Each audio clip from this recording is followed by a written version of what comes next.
नमस्कार बच्चों, मैं हूं परशुराम सिंह ठाकुर।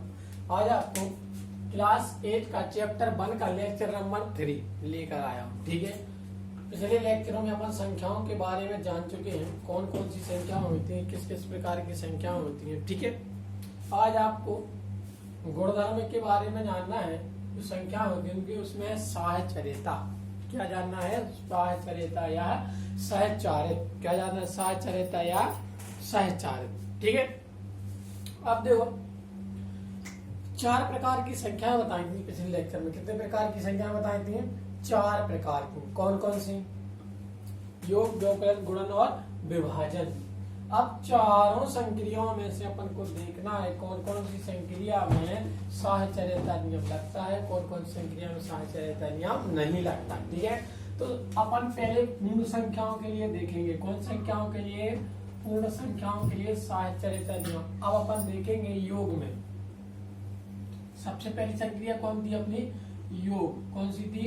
योग। योग में क्या साहचर्यता नियम लगेगा या नहीं? ठीक है, तो साहचर्यता का मतलब है साय अपन किसी भी साइड से हल कर दो उसके लिए। ठीक है, मतलब यदि 2 + 4 + 6 लिखिए, चाहे इन दोनों को जोड़ दो पहले, उसके बाद इसमें 6 जोड़ना, या 4 और 6 को जोड़ दो, उसके बाद इसमें 2 जोड़ना। यदि दोनों साइड से आंसर अपने समान आवे तो अपन कह सकते हैं कि योग में साहचर्यता है, अन्यथा नहीं। देखते हैं, पहले इन दोनों को जोड़ेंगे। ठीक है, 4 और 2 कितने हो जाएंगे? 6 और 6 और 6 कितने हो जाएंगे? 12। उसके बाद इसमें साहचर्यता नियम लगाएंगे।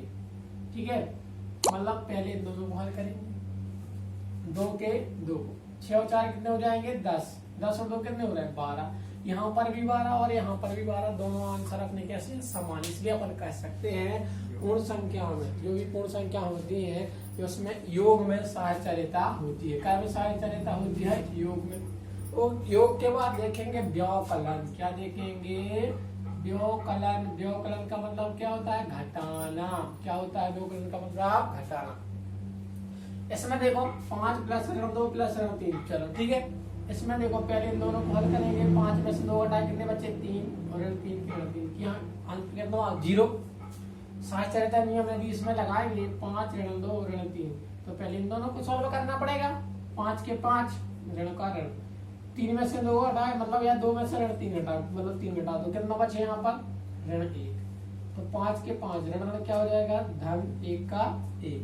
5 और 1 कितने हो जाएंगे? 6। यहाँ पर 6 और यहाँ पर 0, मतलब व्यवकलन में साहचर्यता नहीं होती है। तो योग में साहचर्यता होती है, व्यवकलन में साहचर्यता नहीं होती। उसके बाद अपन देखेंगे जो तीसरी संक्रिया है गुणा। क्या है? गुणा। जैसे गुणा में कोई भी संख्या ले लो, ठीक है, उसमें साहचर्यता होती है नहीं, तो पहले इन दोनों को सॉल्व करो। 50 25 25 × 6, 25 छक्के कितने होते हैं? 150। यहाँ पर तो 150 आ रहा है।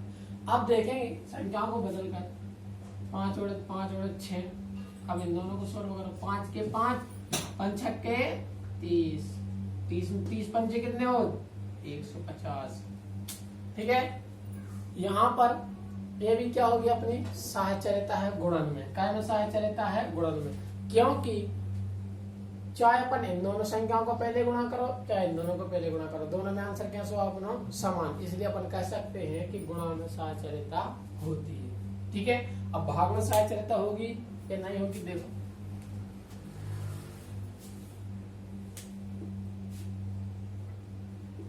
अब यदि 5/2 लिखिए, कितने लिखे? 5/2।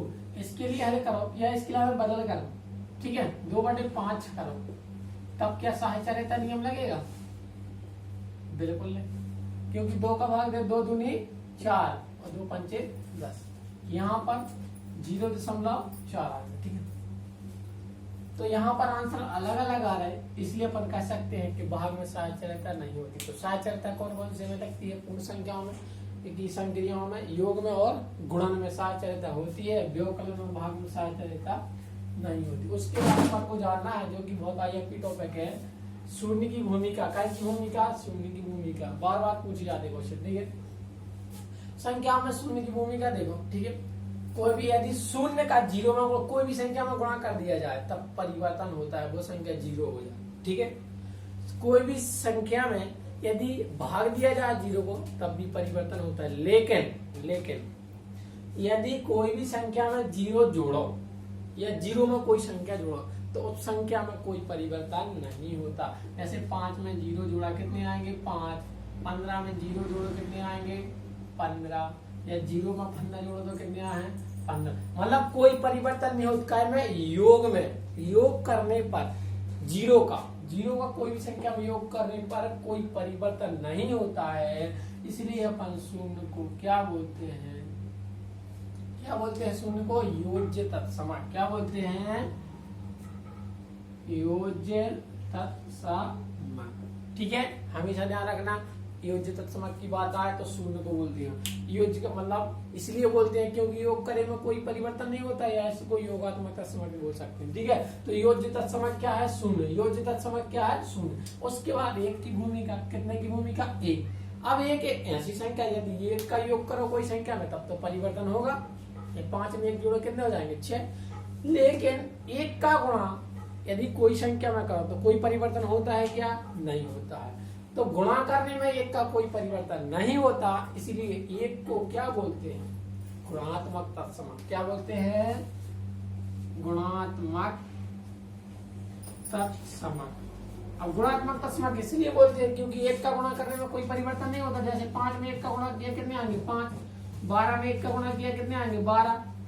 तो गुणा करने में जब कोई परिवर्तन नहीं हो रहा हो, इसलिए अपन इसको बोलेंगे गुणात्मक तत्समक। किसको बोलेंगे, 1 को क्या बोलेंगे, गुणात्मक तत्समक, और 0 को क्या बोलेंगे, योज्य तत्समक।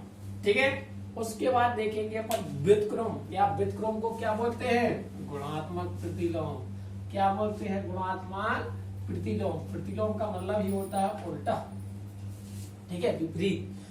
तो व्युत्क्रम मतलब पलटना, संख्याओं को पलटना, अंश को हर में, हर को अंश में।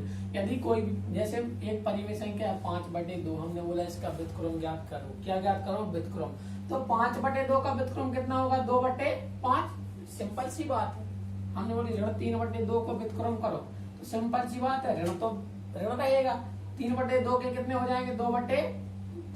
ठीक है, हमने बोला 5 का व्युत्क्रम करो, 5 का व्युत्क्रम करना है। यदि इसके बटे में कोई संख्या नहीं तो कितने लिख देते अपन, 1। 5/1 का व्युत्क्रम क्या हो जाएगा, 1/5। ठीक है, तो ये अपने क्या हो गए, व्युत्क्रम। क्या हो गया, व्युत्क्रम। अब ऐसी भी संख्या है जिसका व्युत्क्रम करने पर वही की वही संख्या आती है। वो कौन संख्या है, ठीक है, वो केवल 2 संख्या है कि जिसका व्युत्क्रम करने पर वही की वही संख्या आती है। कौन संख्या है बोलो, ठीक है, तो 1 और 1 ऋण 1। ये 2 ऐसी संख्या हैं कि इनका व्युत्क्रम करने पर वही की वही संख्या आती है। 1 का व्युत्क्रम करोगे 1 आएगी, 1/1, और 1 का करोगे तो ऋण 1 आएगी। तो ये ऐसी संख्या है जिसका व्युत्क्रम करने पर वही आती है। ठीक है, अब ऐसी भी एक संख्या है जिसका व्युत्क्रम नहीं होता है। ठीक है, कौन सी संख्या है, बोल बच्चों, शून्य। ठीक है, तो ऐसी एक संख्या है शून्य। क्या है, शून्य। शून्य का व्युत्क्रम नहीं होता, हमेशा ध्यान रखना।